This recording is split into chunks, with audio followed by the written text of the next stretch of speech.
Hi, it's Wendy from Worldwide Speak, and today I'd like to talk to you about the concluding sentence. English language learners specifically, when you begin writing paragraphs in English, you are going to need to know how to end the paragraph. And we end our paragraph with a concluding sentence. To conclude means to end. So in this video, you're going to learn how to write a fantastic concluding sentence to end your paragraph well. You ready?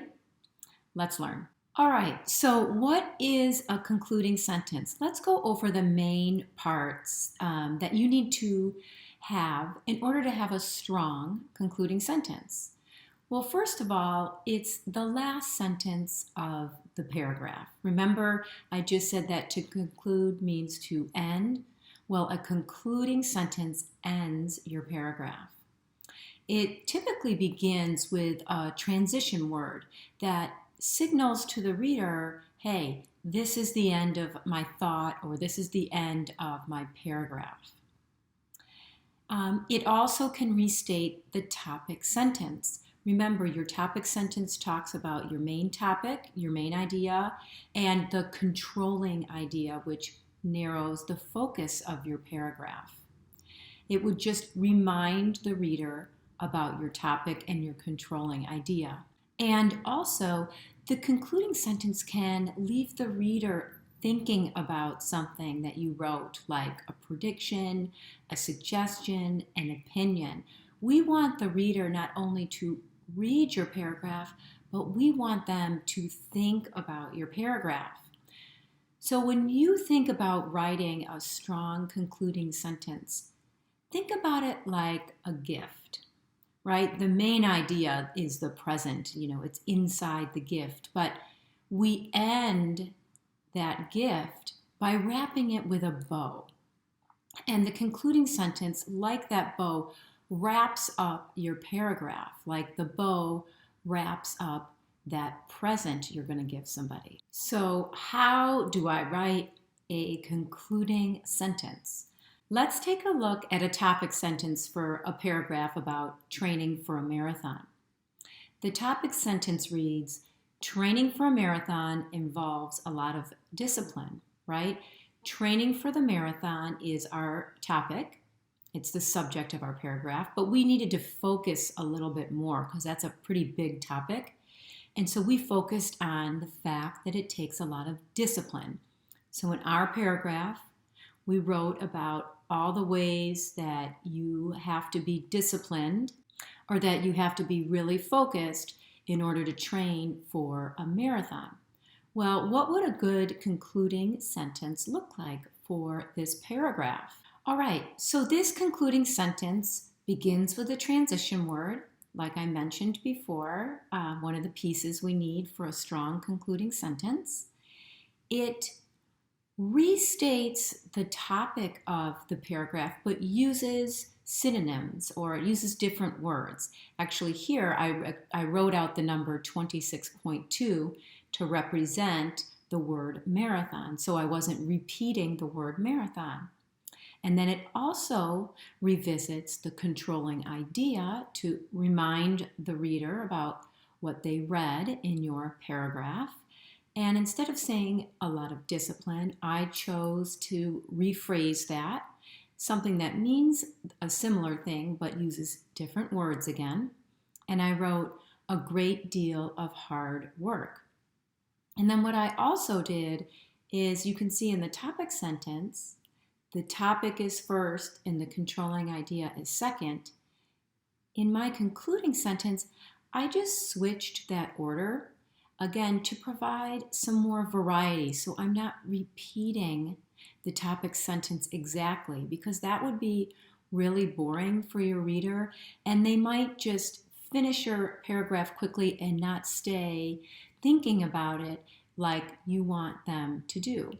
And also, one more thing, at the end I added the fact that you make it across the finish line so that it leaves an image of a marathon runner crossing the finish line in the mind of the reader so that image stays with them a little bit longer after they've read your paragraph. Okay, let's go over some of the tips I mentioned for a strong concluding sentence.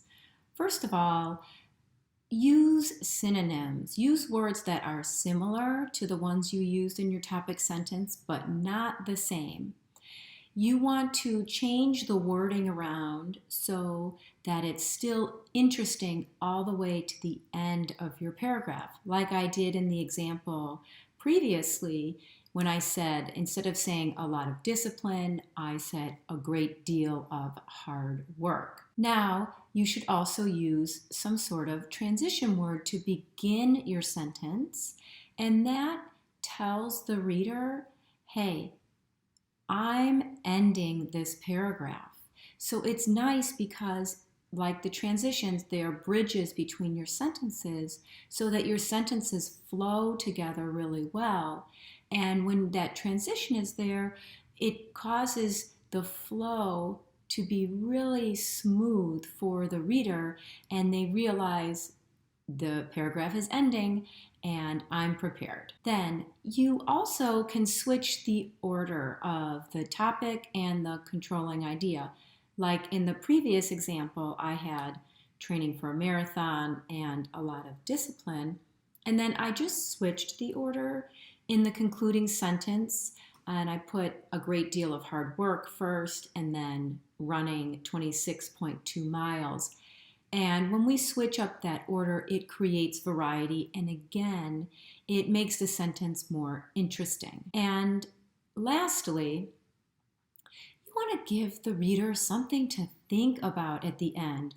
You're not just writing this paragraph for no reason. Your paragraph has a purpose, and it's always to get into the mind of your reader.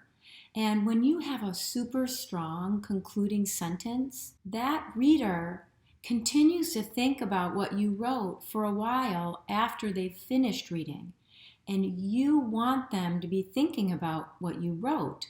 Because let's say you wrote an opinion paragraph and you want to change their mind and your concluding sentence is super strong, well, they're going to think about your opinion and maybe they'll change their mind to agree with you. I'd like to take a moment here to include some transitions for a concluding sentence, conclusion transitions. These are not all of them, but these are some that will help you strengthen your writing by including them in your concluding sentence. We have as a result, clearly, finally, for these reasons, in brief, in sum, in the end, overall, and thus.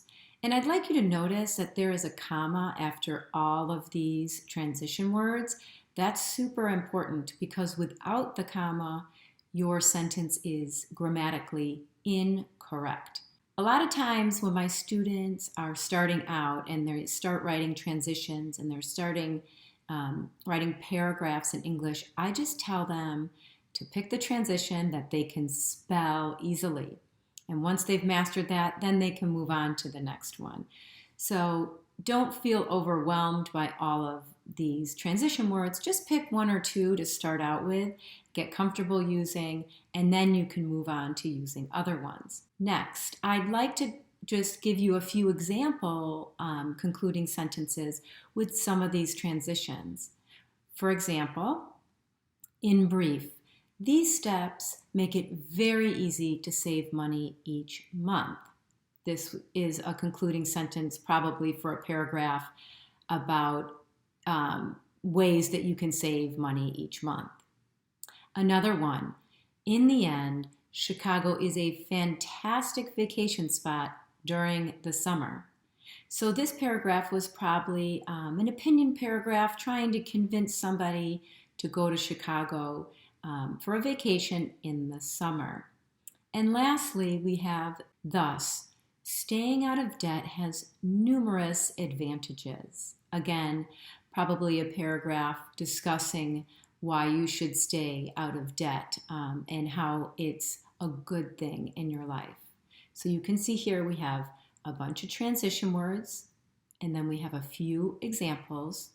So feel free to pause the video and take a screenshot of this or write them down so that you can start using them in your writing as soon as possible. The second part of this video, I want to go over 4 different concluding sentences that are used in different types of paragraphs. I think this will help you get a better understanding of what the concluding sentence is and what it looks like in different types of paragraphs. The more examples we go through, the better off you'll be in internalizing this information and then using it on your own. So first, let's say I were writing a descriptive paragraph and it's going to describe this dish I talk about to the reader. The topic sentence is, my favorite childhood dish was my mom's chicken marbella. The topic is the childhood dish. The controlling idea is the chicken marbella. Now, if I'm just going to write a simple beginning, concluding sentence, it would look like this. Thus, when I cook this fabulous recipe, I forever remember my mother and how her chicken marbella was so special. As you can see here, I restate the topic. I talk about the recipe. Instead of using the word dish, I use the word recipe.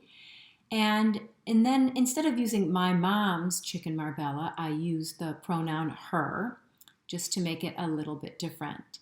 And so this concluding sentence is a pretty simple one. It just restates the topic sentence, it uses some synonyms, and it leaves the reader with a feeling of how wonderful and how special that dish was. Let's take a look at another one. This is for a compare-contrast paragraph that shows how 2 cities are alike. Let's look at the topic sentence. Chicago and Houston have many similar qualities. The topic, Chicago and Houston. And our controlling idea, our focus of the paragraph, was showing similarities. Another basic concluding sentence would look like this. In sum, there are a great deal of similarities between the Windy City and H-Town. What I did here, I used the transition in sum, and I put the controlling idea first to give a little more variety. And instead of saying similar qualities, I say a great deal of similarities, synonym there. And then I refer to the topic second, and that's Chicago and Houston, but I use the nicknames for those cities, which is the Windy City for Chicago and H-Town for Houston, to give my sentence more variety and to make it more interesting for the reader. Okay, let's look at a couple more. This one is for a process paragraph that will show you what you have to do to obtain your driver's license. The topic sentence reads, there are a variety of steps needed in order to get your driver's license. Well, the topic or the subject of the paragraph is getting the driver's license, right? And we narrow that focus down with our controlling idea of the steps. So what would a good concluding sentence look like? It would look like this. Finally, you will have no problems obtaining your driver's license when you follow these steps. Well, I have restated the topic, and instead of using the word get, I use obtain. Again, a little variety, a synonym. And then for the controlling idea, a variety of steps, I say follow these steps, just to make it, again, a little bit different. And then I put a third piece in this concluding sentence to make a little prediction so that my reader is thinking about my paper when they finish, or my paragraph when they finish. I say, you will have no problems. So that's making a prediction for the reader. If you read my paragraph and you follow these steps exactly, you are not going to have any problems when you go to get your driver's license. And last, let's talk about the opinion paragraph. This will show why cell phones are useful at school. My topic sentence: cell phones can be useful learning tools in the classroom. So that's my opinion, and I'm trying to convince you. The topic is cell phones, and the focus of the paragraph is to show that they are useful learning tools in the classroom. So our concluding sentence would look like this, and it would read clearly: with all of the engaging hands-on learning that takes place when utilizing cell phones as part of the curriculum, educators should start using them today. Now, let's take a look at this more closely. We have cell phones that we used again, restating the topic. And we used the same word because pretty much that's the only word that we can use for cell phones. We could use another one, but it might actually be a little confusing because we were specifically just talking about cell phones and not all electronic devices. And then the controlling idea, instead of saying useful learning tools, I go a step further to describe how they're useful. And I say that they're good for engaging hands-on learning. And I show how it's a useful tool actually in the sentence. And then lastly, I leave the reader with a suggestion. And that means I want them to think about using these cell phones. Maybe I have an educator reading my paper and they think, oh, after reading this paragraph, I'm going to start using cell phones in my classroom. And so I say, educators should start using them today. And that is my suggestion for the reader. So you can see here we've restated the topic and controlling idea and then left the reader with something to think about. All right, so to recap, what is the job of the concluding sentence? Well, the first thing we have here is that it shows the reader that it's coming to an end. And we often do this by using a transition word. Remember, I had gone over a bunch of them in this video. Second, we want to remind the reader of the topic, and we restate the topic sentence. And we do that by using synonyms, we use different words, and we often switch the order of topic and controlling idea. And lastly, we want to keep them thinking about our writing after they've read it. We can do this by giving an opinion, a suggestion, or a prediction. So there you have it. Thinking about the concluding sentence, you want to remember these points. And also remember, like the bow on a package, it wraps up your paragraph and makes it not only interesting, but also super strong. Thank you so much for learning with us. And if you have any questions about this concluding sentence or any confusion, please drop me a note down below and I will be happy to help you. Thank you so much. Take care.